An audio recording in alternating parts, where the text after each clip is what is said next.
Es un placer y un gusto saludarles.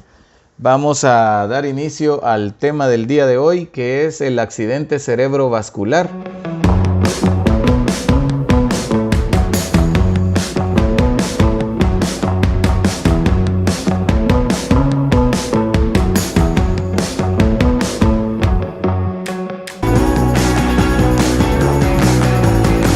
Es una entidad bastante frecuente realmente.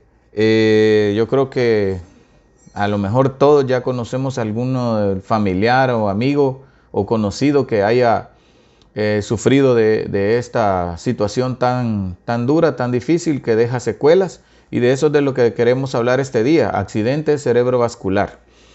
Bien, vamos a dar una explicación que básicamente lo dividimos en dos grandes grupos: el accidente cerebrovascular isquémico y el hemorrágico.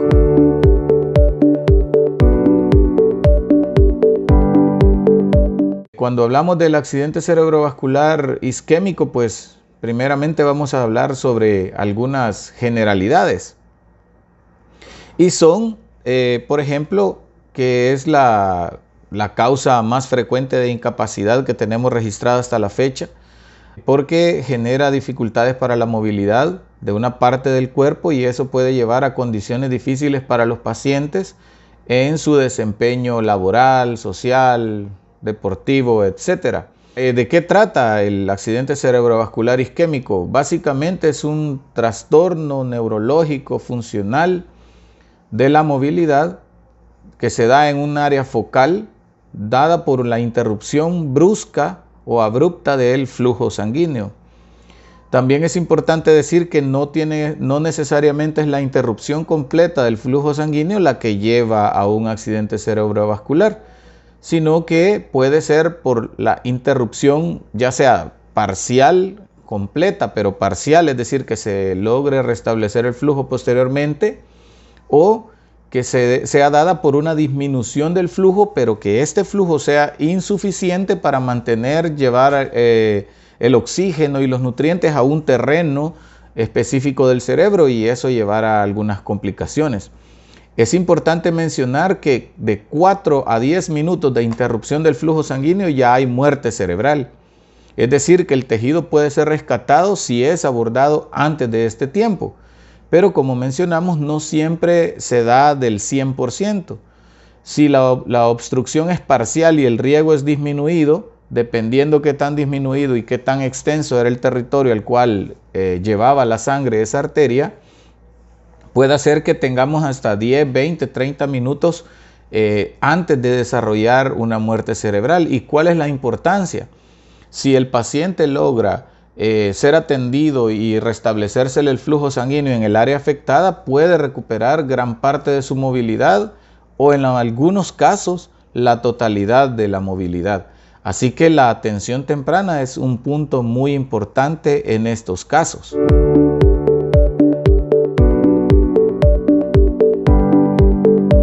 Los factores de riesgo específicamente son, primero, la edad.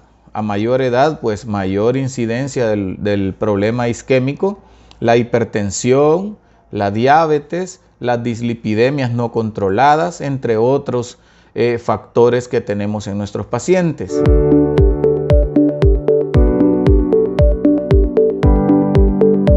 ¿Cuáles son entonces las causas? Pues la causa más frecuente es lo que ya mencionábamos, la oclusión completa, ya sea por la acumulación de grasa o lípidos con ateromas, lo que nosotros llamamos ateromas, que es un complejo de sustancias que van a depositarse en la luz o en el espacio de la arteria y que terminan por ocluirlo, o por el desprendimiento de un coágulo desde el corazón hacia áreas específicas del cerebro, y eso genere la obstrucción al paso de sangre.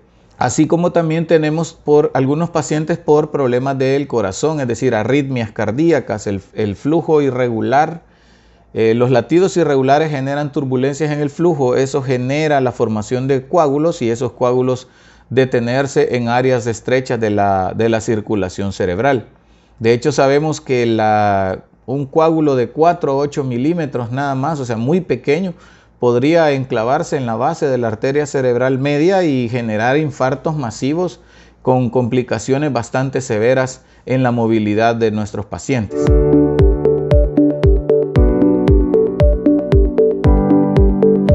¿Cuáles son las características clínicas que tienen los pacientes con un evento cerebrovascular?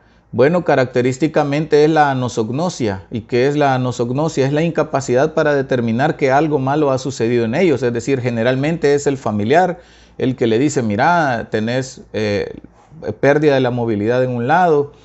Y por supuesto ese es uno de los otros síntomas, que es la falta de fuerza, ya sea completa o parcial, de un lado del cuerpo. También problemas, por ejemplo, para articular las palabras o cruce de palabras, es decir, quieren decir una palabra y dicen otra. Entre problemas también para la comprensión del lenguaje.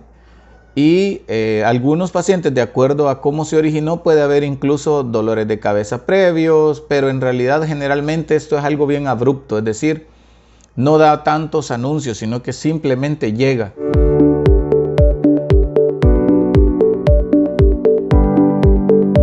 ¿Cuál es el tratamiento ideal? Bueno, el tratamiento ideal es primero la atención inmediata de este caso una vez que ya se ha dado.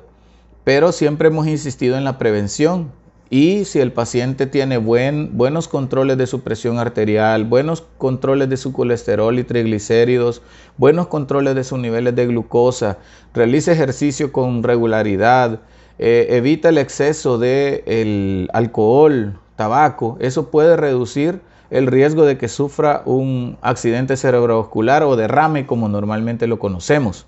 Ahora bien, el tratamiento ya médico, pues eso es ya un tanto más específico dependiendo de la causa, pero el diagnóstico es muy importante. Los estudios de imagen como el TAC cerebral, que es una tomografía axial computarizada que nos permite ver el daño. Nosotros clínicamente podemos saber o inducir dónde ha sido el daño, pero necesitamos ver otros factores como si hay edema o inflamación en el cerebro producto de esa obstrucción, si está combinado con un sangrado o una hemorragia, y para eso nos ayuda mucho la tomografía, y en función de los resultados de esa tomografía podríamos indicar al paciente la realización de otros exámenes o de algunos tratamientos más específicos y más complicados y avanzados para la destrucción o para la recirculación del cerebro.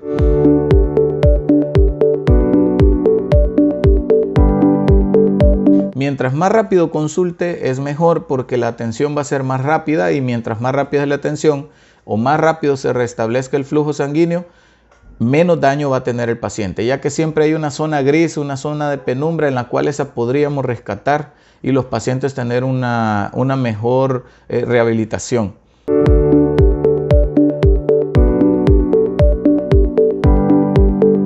Como punto muy importante también es la atención que posteriormente va a recibir el paciente que ya sufrió un derrame, es decir, ya cuando sale del hospital, que tiene que llevar ciertos medicamentos para evitar un segundo derrame. Y también es importante la fisioterapia, que de hecho generalmente la damos desde que está hospitalizado, porque esa rehabilitación va a ser para mejorar la movilidad de su brazo, la movilidad de su pierna, para mejorar la articulación de las palabras, para el uso, digamos, adecuado de la fuerza en el rostro, y así el paciente pueda recuperar la mayor parte de su movilidad, si es posible toda, y volver a reinstaurarse en sus actividades laborales, familiares, etc.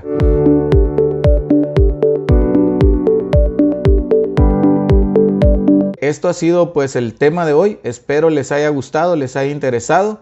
Espero también que por favor lo compartan para que más personas puedan acceder a esta información y así todos podamos ayudarnos y educarnos. Y recuerden que estamos acá siempre para servirlos en Clínica GastroScan. Nuestro teléfono es 2487-1151. Atendemos por citas y nuestros servicios son consulta, electrocardiograma, gastroscopías, colonoscopías, ligadura de varices esofágicas, hospitalización, atención de emergencias. Así que estamos acá para servirles. También estamos en Hospital Shalom en Chalchuapa. lunes, miércoles y viernes por orden de llegada. El número de contacto es el 2408-2913. Así que estamos pendientes, estamos para servirles. Compartan, denle like a nuestra página y espero que Dios los bendiga y los cuide.